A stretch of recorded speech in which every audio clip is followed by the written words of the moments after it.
Hello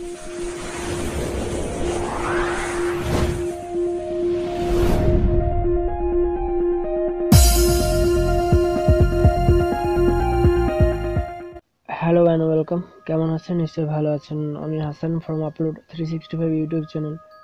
তো বরাবর মতো চলে এলাম আবার একটি এনএসইউর গুরুত্বপূর্ণ আপডেট নিয়ে। নেতাজি সুভাষ ওপেন ইউনিভার্সিটির তরফ থেকে পোস্ট গ্রাজুয়েট এবং ব্লিজ এর অ্যাডমিশন শুরু হয়ে গেছে অলরেডি। তো আমরা এই ভিডিওর মাধ্যমেই দেখব স্টেপ বাই স্টেপ কীভাবে সেই অ্যাপ্লিকেশন করব। তো সম্পূর্ণ ভিডিওটা দেখতে থাকুন। আর ভিডিও শুরু করার প্রথমে বরাবরের মতো করছি একটা রিকোয়েস্ট, চ্যানেলে নতুন হলে অবশ্যই সাবস্ক্রাইব করে বেল আইকনটি অবশ্যই প্রেস করবেন, তাহলে কোনো ভিডিও মিস হবে না। আর অবশ্যই ভিডিওতে লাইক এবং শেয়ার করবেন, কারণ আপনাদের লাইক এবং শেয়ার আমাদের সমস্ত মেহনতের ফল।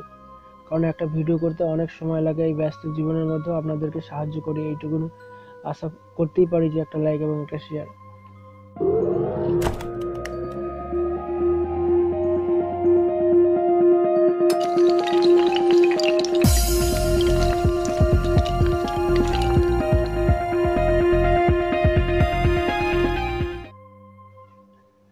অ্যাট ফার্স্ট আমরা জেনে নেব ইম্পর্টেন্ট ডেটসগুলো। তো PG online application system will be available for us, আমাদের জন্য যখন অ্যাভেলেবেল হবে সেটার ডেট হচ্ছে 18/9/2019, 10টা থেকে শুরু হবে, দিন 10টা থেকে, এবং শেষ হবে আপনার 9/11/2019 রাত্রি 10টা পর্যন্ত কিন্তু আপনি আবেদন করতে পারবেন। তো অবভিয়াসলি যতটা তাড়াতাড়ি পারা যায় আবেদন করে নেবেন, এবং আবেদন করার পর পেমেন্ট রিসিভ করতে হবে। পেমেন্ট দেওয়ার জন্য আপনাকে 21/9/2019 থেকে 10/11/2019 পর্যন্ত আপনার একটা দীর্ঘ টাইম থাকছে, সেই মধ্যে আপনাকে কিন্তু পেমেন্ট করতে হবে। অনলাইন যদি ফিজ পেমেন্ট করেন তাহলে আপনাকে যেটা করতে হবে 18/9/2019 থেকে 13/11/2019 সন্ধে বা বিকেল 4টে পর্যন্ত আপনার পেমেন্ট করা হবে, কোনো সমস্যা নেই। আর আপনি যদি অফলাইনে পে করেন তাহলে শুধুমাত্র এলাহাবাদ ব্যাংকেই পে করতে পারবেন, তার জন্য 23/9/2019 থেকে 13/11/2019 পর্যন্ত আপনার অ্যাভেলেবেল থাকবে, ঠিক আছে, বিকেল 4টে পর্যন্ত। তো এই ছিল আপনার অ্যাডমিশন ডেট থেকে কবে শুরু কবে শেষ এবং কীভাবে কি কোথায় কি পে করবেন। তো ফাইনাল সাবমিশন আপনার 21 তারিখ থেকে 17/11/2019 তারিখ পর্যন্ত আপনার ফাইনাল সাবমিশন করতে পারবেন, মানে 21/9/2019 থেকে 17/11/2019 পর্যন্ত ফাইনাল সাবমিশন করতে পারবেন। এছাড়াও জিওগ্রাফি এবং জিওলজির সিস্টেমটা একটু আলাদা, আমি ভিডিও ডেসক্রিপশনে তার লিঙ্ক দিয়ে দেবো, সেখান থেকে আপনারা একটু পড়ে নেবেন, কারণ সব কিছু বোঝাতে গেলে ভিডিওটা 15 থেকে 20 মিনিটও হয়ে যাবে। তো তারপরেও আমরা আছি যে কীভাবে আপনারা আবেদন করবেন সেটা এই ভিডিওর মাধ্যমে দেখাবো। তো চলুন দেখা যাক, ভিডিওটা সম্পূর্ণ দেখুন, তাহলে বুঝতে পারবেন কীভাবে আবেদন করবেন। তো আমরা যখন ওয়েবসাইটে চলে আসবো, স্টেপ বাই স্টেপ আমরা ফলো করব। তো ওয়েবসাইটে আসার পর আমাদের প্রথমেই ওয়েবসাইট খোলার পর পিজি অনলাইন অ্যাপ্লিকেশন ক্লিক করব। ক্লিক করার সঙ্গে সঙ্গে আমরা ফর্মটি ফিল আপ করবো। তো ফিল আপ করার পর বেশি কিছু ফিল আপ করার প্রয়োজন নেই, যেগুলো স্টার মার্কস সেগুলো ফিল আপ করবেন।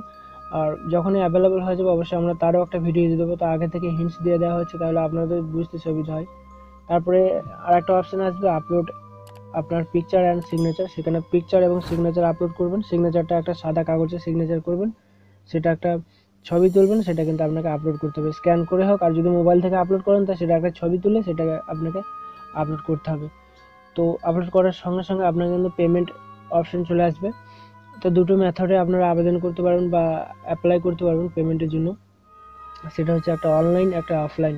তো অনলাইন অফলাইন যেটাই করবেন সেটাই, যেটা আপনার কাছে সুবিধা মনে হবে সেটা করবেন। তো অনলাইনে করলে কিন্তু আপনার পেমেন্ট সুবিধা হয়, কারণ কোথায় যাওয়ার প্রয়োজন নেই। আর যদি অফলাইনে করেন শুধুমাত্র এলাহাবাদ ব্যাংক থেকে আপনি ডিমান্ড ড্রাফট কাটতে পারবেন, আদার্স কোথাও পারবেন না। তো এটা হচ্ছে ওয়েবসাইট বা আপনার এনএসইউর যে হেড আছেন ওনাদের একটা ডিসিশন। তো এলাহাবাদ ব্যাংকে গিয়ে আপনার সে টাকাটা পে করতে হবে আর ওনাদের কাছ থেকে ডিমান্ড ড্রাফট নিতে হবে। তো এই ছিল অনলাইন অ্যাপ্লিকেশনের একটা সিস্টেম। তো যখনই আপনি অনলাইন অথবা অফলাইনে পে করবেন তো 2 দিন পর আপনাকে কিন্তু পেমেন্ট রিসিপ্ট অফিসিয়াল ওয়েবসাইটে দিয়ে দেওয়া হবে, সেটা আপনার এনরোলমেন্ট নাম্বার অনুযায়ী সেটা কিন্তু ডাউনলোড করতে হবে।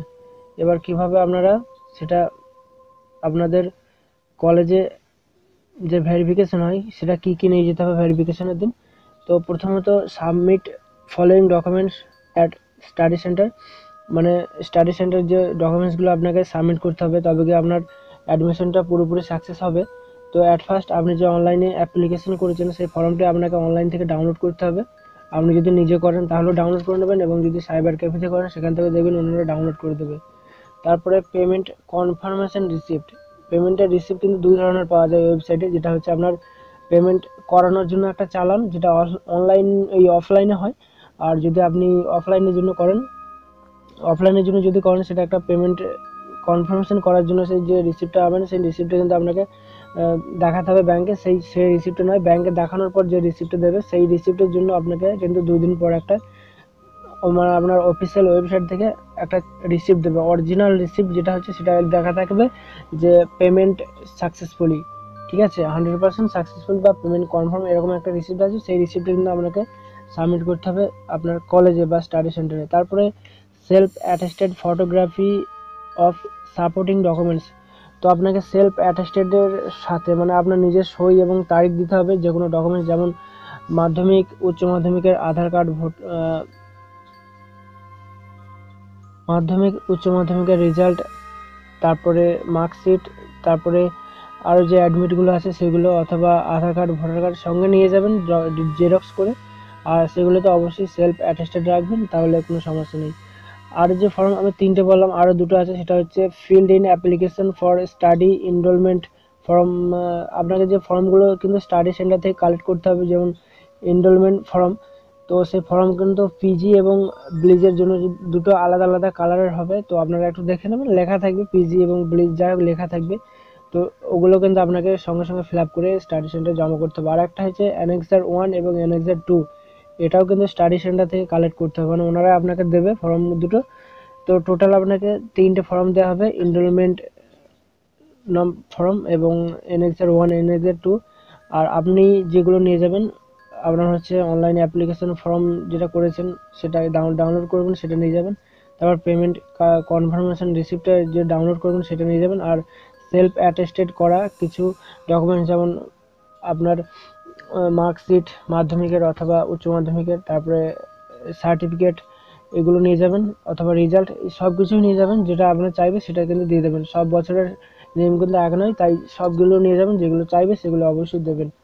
তো এইভাবে আপনারা ফিল আপ করে দেবেন, কনফার্ম হয়ে যাবে। তো কনফার্ম হয়ে যাওয়ার পর আপনারা কিন্তু এই ডকুমেন্টসগুলো যখনই সবগুলো আপনার এক কাছে পেয়ে ওনারা দেখবে, যখনই আপনার অ্যাপ্লিকেশন পুরোপুরি সাকসেস বলে ওনারা গণ্য করবেন, তখনই ওনারা আপনার সেই অ্যাপ্লিকেশনের উপর একটা স্ট্যাম্প মেরে দেবে যে আপনি পুরোপুরি সাকসেসফুলিভাবে অ্যাডমিশন নিয়ে নিয়েছেন, ঠিক আছে, তখন আর কোনো সমস্যা নেই। আর অনেক স্টুডেন্ট আছে যারা এই স্টাডি সেন্টারগুলোতে ভর্তি হতে অনেকটা ভয় পায়, যেমন তার জন্য একটা খুবই একটা গুরুত্বপূর্ণ পোস্ট আপনাদেরকে দেখালে হয়তো বুঝতে পারবেন। তো চলুন দেখানো যাক পোস্টটা। তো আমি স্ক্রিনশট মেরে রেখেছি নেতাজির যে অফিসিয়াল গ্রুপ আছে সেই গ্রুপ থেকে। তো এখানে একজন লিখেছেন, তিনি হচ্ছেন অভিজিৎ মণ্ডল। তো আমি গর্বিত যে NSU থেকে পিজি পাস করে কলেজে অ্যাসিস্ট্যান্ট প্রফেসরে চাকরি পেলাম। তোমরা কেউ নিজেকে রেগুলার স্টুডেন্টদের থেকে কম ভেবো না। তো এটা থেকেও আমাদের একটু ইন্সপায়ার হওয়া যায়। এছাড়াও আমাদের পাশের গ্রামে একজন আছেন NSU থেকে পিজি গ্র্যাজুয়েশন করে বা পিজি থেকে পাস করে তিনি এখন মাস্টারি চাকরি করছেন। তো এটার কোনো ব্যাপার নয়, এখন রেগুলার এবং ওপেন বা মুক্ত বিশ্ববিদ্যালয় দুটোই সামঞ্জস্য স্তরে পৌঁছে গেছে, কারণ ইউজির দেখে যে অনেকটা একটা কড়া বার্তা এসেছিলো, সেখান থেকে আপনাদের এই পদক্ষেপগুলো নেওয়া হয়েছে স্টাডি সেন্টার থেকে। আগের থেকে এখন NSUতে প্রচুর হার্ড হয়ে গেছে, প্রায় রেগুলারের চেয়েও বেশি হার্ড, কারণ রেগুলারে অনেকটা সুযোগ সুবিধা পাওয়া যায়, কিন্তু NSUর যে এখন থেকে সেরকম সুযোগ সুবিধা পাওয়া যায় না, আগে পাওয়া যেত। জাস্ট আমরা এইভাবেই আমাদের স্টাডিগুলো এগোতে থাকবো। আর অ্যাকচুয়ালি ওপেনে পড়ার সুবিধাটা কি, আমরা ধরি যদি কোনো কাজ করি কোম্পানি বা কোনো সরকারি, তো কাজ করার সাথে সাথে আমরা তো ডেইলি কলেজ গিয়ে অ্যাটেন্ডেন্স দিতে পারবো না, সেই জায়গা থেকে আমাদের কিন্তু ওপেন ইউনিভার্সিটি খোলা হয়েছে পশ্চিমবঙ্গের তরফ থেকে। অল অফ ইন্ডিয়ায় অনেকগুলো আছে, ইগনু, তারপরে আরও বিভিন্ন নেতাজি থেকে শুরু করে আরও বিভিন্ন আপনার মুক্ত বিশ্ববিদ্যালয় আছে, তার মধ্যে পশ্চিমবাংলার সেরা হচ্ছে আপনার NSOU, তারপরে আরবিও আছে, রবীন্দ্র ভারতী মুক্ত বিশ্ববিদ্যালয়, আরও অনেক কিছু আছে, ঠিক আছে, বর্ধমান ইউনিভার্সিটি মানে BU। তো সবচেয়ে ভালো হচ্ছে নেতাজি সুভাষ ওপেন ইউনিভার্সিটি, এখানে স্টুডেন্টরাও অনেক ভালো মার্কস পায় এবং এখানে পড়াশোনাটাও ভালো করানো হয়, কারণ ডেইলি কলেজ করানো হয়, এটাই একটা বিশাল ফ্যাসিলিটি নেতাজির তরফ থেকে। তো আশা করছি ভিডিওটা দেখার পর আপনাদের অনেক গুরুত্বপূর্ণ কোশ্চেন সলভ হয়েছে। যদি কোনো সমস্যা থাকে, ডাউট থাকে, ক্লিয়ার করার জন্য অবশ্যই কমেন্ট বক্সে কমেন্ট করতে ভুলবেন, আর অবশ্যই লাইক করবেন, কারণ আপনাদের লাইক এবং শেয়ার আমাদের প্রাপ্য, কারণ এত ব্যস্ত জীবনের মাঝেও আপনাদেরকে এই ভিডিওগুলো দিয়ে উপকার করছি, তো অবশ্যই তার জন্য একটা লাইক এবং একটা শেয়ার অবশ্যই আমাদের কাছে প্রাপ্য আপনাদের। থ্যাংক ইউ সো মাচ ভিডিওটি সম্পূর্ণ দেখার জন্য। পরবর্তীতে আরও এই ধরনের হেল্পফুল টিপস পেতে অবশ্যই চ্যানেলটি সাবস্ক্রাইব করবেন। Thank you so much, tell that and take care.